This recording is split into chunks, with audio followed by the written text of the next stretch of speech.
Ever feel like your business is a high wire act with growth on one side and stability on the other? You're not alone. Whether you're a tech startup founder, a seasoned professional, or a serial entrepreneur, the challenge of scaling while maintaining balance is universal. Today, we're going to dive into the art of scaling, how to grow your business without losing your mind or your life savings. So stick around. This episode of Own the Exit might just be the game changer you're looking for.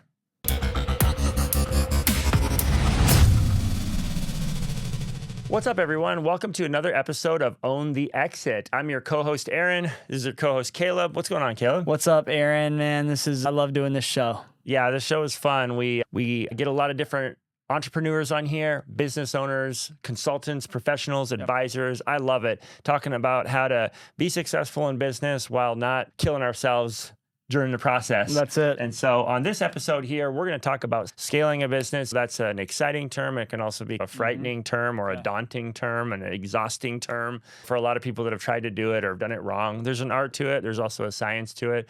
So wherever you are on the spectrum of building a business, whether you just started it or you're farther along on the journey, trying to get your systems and processes and people and everything in place, this is going to be an episode for you. And so, Caleb, talk to us about the growth paradox. That's something we were chatting through. Absolutely. Give me your thoughts on that. Yeah, absolutely. I think it starts with understanding the difference between growth and scaling. That's the big thing, is that a company can experience growth, but they're not scaling. And what ultimately, if you're growing as a company, then let's say you're adding orders of the product that you sell, but your cost per unit is still the same. Your cost to deliver that service or that good is still the same, right? And yeah, you're increasing profit, but only by adding more work. Gotcha. Only by adding more stuff to do. You only have to manufacture more. You got to deal with more reps. You got to hire more people. You got to do all of that. If you're growing, if you're linear, but if you're scaling, then what you're doing is you're simultaneously, as you're increasing your product sales or whatever it may be, your service, you're lowering the cost to deliver that simultaneously, right? You're decreasing the friction that it takes to bring that service or that product to market. I take, for example, the scalability of what we do, multifamily apartment complexes, right? What's easier? What would you rather do? Buy 100 single-family homes that you could get for $75,000 a house, and they're all scattered in different locations around a city, right? That's growth. Every time you add a new unit, you've grown. You went from 10 to 100, that's growth. But it didn't necessarily scale because all those houses are different. They're in different locations. You can't have an on-site property manager. You can't have the same kind of building materials and a lot of bulk ordering building materials for renovations and different things like that. Everything kind of being consolidated and on-site. And so it costs you more to own and operate those 100 doors of single-family homes than it does to just own and operate 100-door apartment complex. So you end up making more money with less friction and less effort. Yeah. So that's the idea of scale versus growth. You achieve economies of scale and all of that. I think that when it comes to the idea of the growth paradox, it's this question: why does growth both excite me and terrify me as a business owner? And that's the paradox, is why do I get excited about growth, but then it terrifies me? And I think that's something worth talking about. And I think it's the reason is a lot of times we're thinking in terms of linear growth, which is a growth mindset. But what we want to talk about on this episode, and what I think, Aaron, you are uniquely positioned to speak on, is actually scaling a business. Something that a lot of business owners don't ever really achieve. Building a business that actually is scalable. And yeah, I always try to think of that because, just to be honest, I'm always trying to work myself out of a job. So I'm always trying to figure out, how can someone else replace my role? First, I got to do the role, and somebody has to, and then get out, right? And so I think that's a big part of scaling too, is because then the cost per unit goes down if the role is clearly defined and someone's in there that's really good at doing that role. But yeah, I think the idea of just talking here, I think that when you start a business, you should figure out what the end goal is. And even if versus it being undefined and just, I'll just keep scaling for my whole life.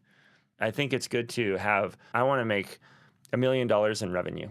If that's your goal, and then maybe in your mind, you're like, but then once I get that goal, I might want to make 2 million or 5 million. That's okay. But just define the first stage. And then because you can wrap your mind around instead of saying, I want to have 100 million, it's just too big of a number. And so I think having that smaller number and then working backwards from that to then scale. But then I think your question was, why does it excite and terrify? I think it's exciting because growth is fun. And it's, wow, we can do all this stuff and we can work with people and we can deliver amazing products. Yeah. But then the terrifying part is, wow, it's going to be a lot of work. And who's going to do all the work? And then it's going to fall back. That's the thing that the terrifying part is, like, somebody's responsible for it. Yeah. And so then you're a business owner, it falls back on the business owner. That's the terrifying part, but that's why I like to break it into smaller chunks where I can wrap my mind around having a business with $1 million in revenue. And then once you get there, it's nothing. And then it's 5, and then it's 10, and then you can keep growing. And what seemed hard, buying my first house seemed hard. Yeah. When I was 22 years old and I bought a fourplex, that seemed hard. But that would be my thought on scaling, is breaking it into smaller chunks. Yeah. And then, but always begin with the end in mind, right? Everything you do has to be a repeatable process, has to be a clearly defined role. If you have a rep, like you said, there's a rep, you need to be able to add another rep and another one without breaking down the whole system and having to rebuild it all over again. Totally. And I think we talk a lot about this as well. And it's when you're in the more infancy or foundational stage of your business is the most important time to ensure that your systems and processes are not only clearly defined, but are as simple as they possibly can be. I can't remember the first person I ever heard say this, but I've heard it time and time again, and I've adopted it and believe it. I've seen it in action, both in the positive and in the negative. And it's this: simplicity scales. I love it. Simplicity scales into complexity. If you start with something really simple, as it scales, it's going to become more complex. If you start with a foundation of complexity, then it scales to impossible.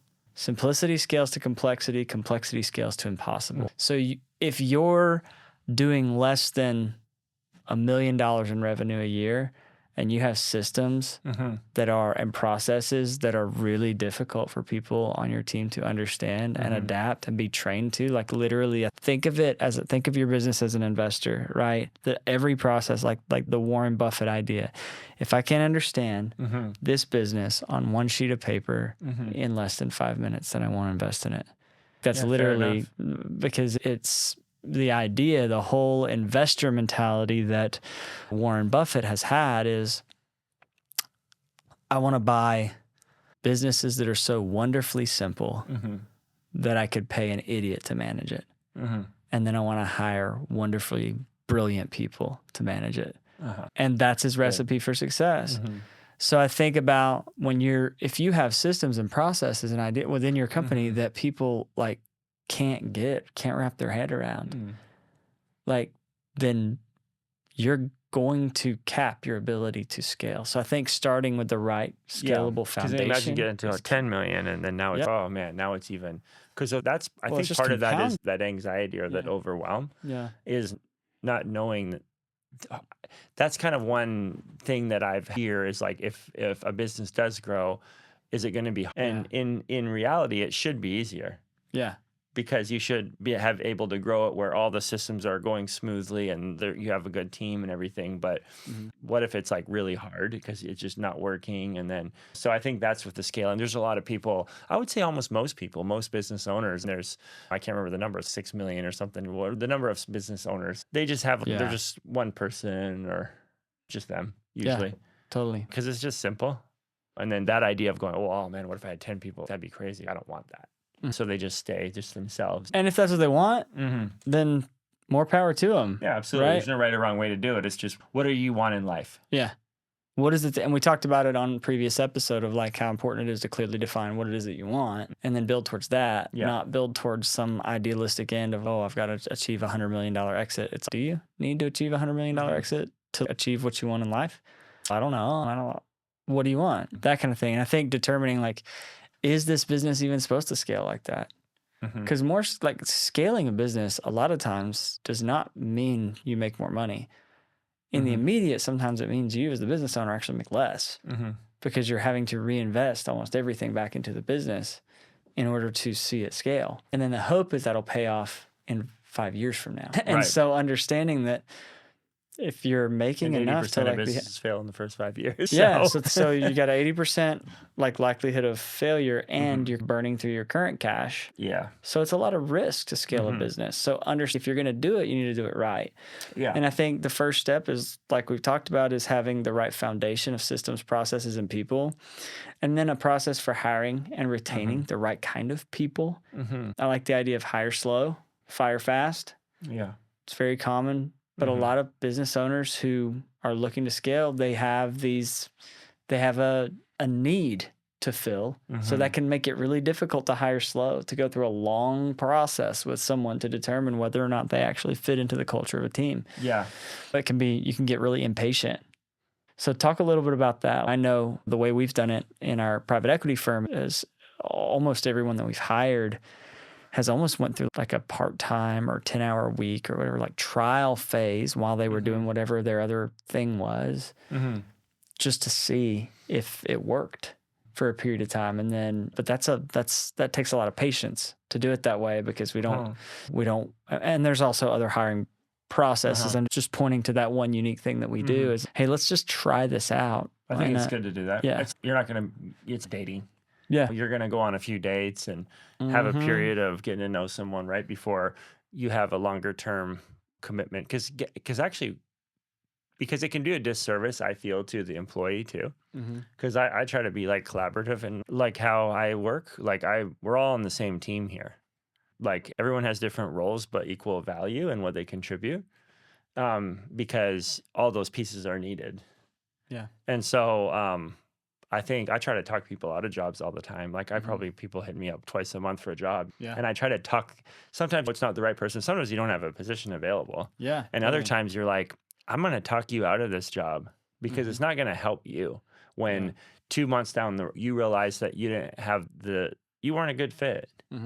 So I just think it's just like, the way I do interviews is probably not very like professional, but I'm just, it's almost like we're both just trying to discover or see if it even works. And just being open about it. And like, I go in very open of, if you have a 1% chance that you don't want to do this job, then don't do it. Yeah.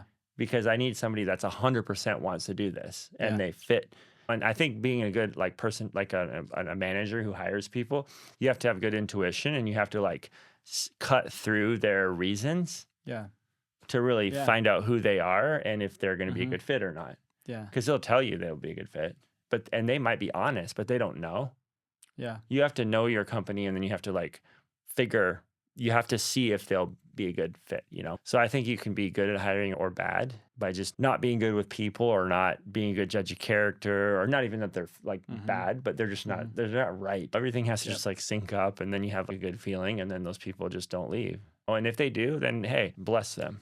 Yeah. Because, hey, this was a stepping stone. I tell everybody that, hey, this might be a stepping stone to whatever you're wanting to do. And 100% I'm good with that, because that's how life works.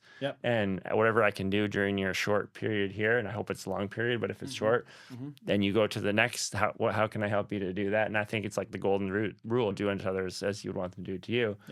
However I would want to be treated. Yeah. Whether it's my work hours, whether it's my working conditions, whether the expectations that are placed on me, whether it's my vacation days, whether it's my work-life balance, how I would want to be treated is how I need to treat employees. Yeah. So then when you think, Aaron, about different market conditions, and do you think it's wise for business owners to adjust their scaling, their hiring, their strategies around that based on overall market conditions? Because I know that's something a lot of people are currently thinking about is I have needs to fill. I need to hire people, or I'd like to focus on scaling and doubling down in these areas, but I'm afraid of what the overall economy is doing and stuff like that. So what advice would you give to entrepreneurs who are looking to scale their businesses, but maybe have some fear over navigating market dynamics? Yeah, I think it's just like investing. When you hire an employee, that person, you're making an investment, a financial one. Just like you're going to go buy a stock. You're investing money in a person that will then create more value for your company. That's why you have employees, is to fulfill a role within a company that they can be provided for, they can be hopefully fulfilled I'm big on that, like company culture and employee satisfaction and fulfillment, purely from a business standpoint. Yep. Because turnover it costs a lot of money. And having wrong people in wrong roles where there's friction, it doesn't really help the business, even from a profitability standpoint. Yeah. I'm not doing it purely for business because I do care about the people too. But even if I didn't, if I did not care at all about people, I would still want to value those people from a business standpoint, so that they're so that they're contributing and feeling like what they're doing matters and they stick around. Yeah. And people are far more productive when they're in roles that they enjoy and in a work environment where they feel embraced and valued and loved. It helps the business. And it's this day of slave driver boss, I think it's coming to an end, especially in entrepreneurship type ventures. Maybe you're still going to have that in bigger, I don't know, like factory settings or construction settings or that kind of stuff. You may still have that. But the truth is, it's like people are more productive, work harder, and give you their best work if they feel embraced, valued, cared for. Yeah. Like they're an important contributor to the team. No, absolutely. Like even when I said that our hiring process is unprofessional, we obviously do have a professional hiring process that we go through. But it's how you interact in the process.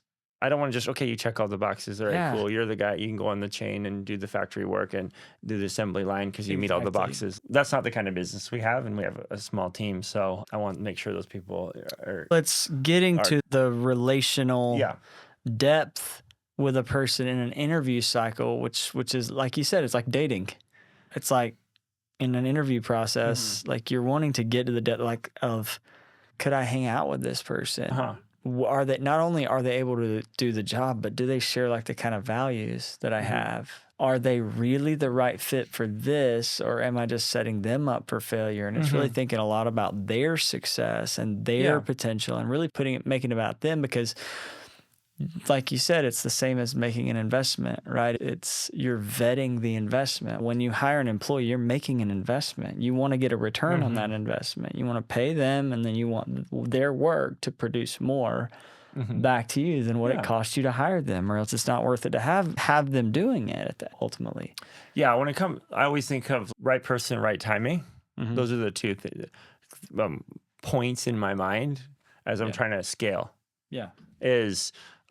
You can have the right person at the wrong time, and it doesn't work because you don't have the position available for them. I'm thinking about, I had a conversation with a guy a couple months ago who was super qualified, the rocket scientist, who wanted a job, and he was multiple degrees, multiple experience in our industry. Right person, hands down. Right person, wrong timing. And that was something on the company side. So you got to recognize that. So as you say, if you're like fearful to hire, like sometimes that's justified. And then earlier this year, there was a guy who wanted to be our CFO, basically, before we got our current CFO, and wrong person, right time. Yeah. There was nothing wrong with the person himself. Yeah. He's great. I'm a partner with him in a different thing. Yeah. We talk on the phone. Good person. So when I say wrong person, I don't mean bad. I just mean wrong person. For that role. Wrong person, right time. Yeah. And so I had to recognize that guy, the one guy was wrong person, right time. So I had to get a different CFO who's right person, right time. Yeah. And the other guy was wrong time, because the business can't sustain the level of what he was going to bring. So we're just going to bootstrap it instead. Yeah. But so that's something that you got to navigate through. Yeah. Because my tendency is like, I want all the right people. Yep. Like now. Because I just love it. Yeah. But you have to be careful. It's just like investing, because you don't want to run out of cash. So you have to. Don't overextend. Just like any business division or growth piece, and people with scaling, obviously, adding the people in the process is, you get what I'm saying. So I think my kind of key takeaways from this conversation are, number one, simplicity scales into complexity. So keeping every process and everything in your business as simple as possible is the first thing to set you up to be able to scale effectively. The second thing is the conversation around hiring process: hire slow, fire fast. Really treat it like you're dating. Do I really want to spend the rest of my life with this person? Yeah. And then the last thing is really focus on right time, right person. Anything other than that is going to hurt your business. You get the wrong person, even if it's the right time, it's going to hurt your business. You get the right person, but at the wrong time, it's going to hurt your business. So you got to have both right time, right person. And if you have any people that are wrong person, wrong time, then you need to fire them now. And one of my comments on that would be, if you have wrong person, wrong time, then it's your fault. Yep. And actually any of those. Oh yeah, they're all your fault. If you have wrong person, if you have right person, wrong time, wrong person, right time, wrong person, wrong time. Yep. Unless they just like willfully misrepresented themselves intentionally and just lied about qualifications or skill sets or whatever. Any bad combination of right person, wrong time, wrong person, right time, wrong person, wrong time, any of those bad, like those three bads, then they're all your fault as the business owner. Yeah, they are. And I think you just have to take responsibility. Yeah. Because it's just like investing. But don't wait to rectify the wrong by continuing to make the same wrong over and over again.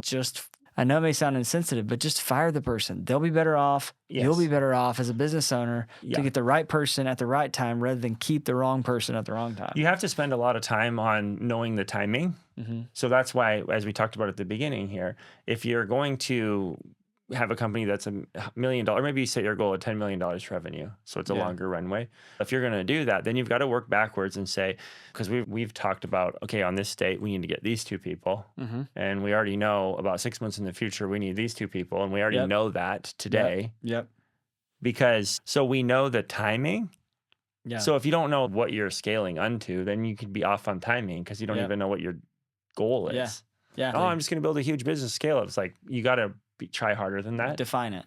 Because then you can start inserting those, you can start carving out and inserting and knowing when those roles are at what time. And then it's just finding the right people. Because if somebody calls me today and it's like, amazing person, I already know time's wrong because I've already defined that part. So then it's just finding the right people and inserting them at the predetermined time slots that you've already set up over your long-term plan. And then you got to be flexible because sometimes you might grow faster, grow slower. You got to be like obviously adaptable. But I think that's part of hiring too. It's 80% science, 20% art.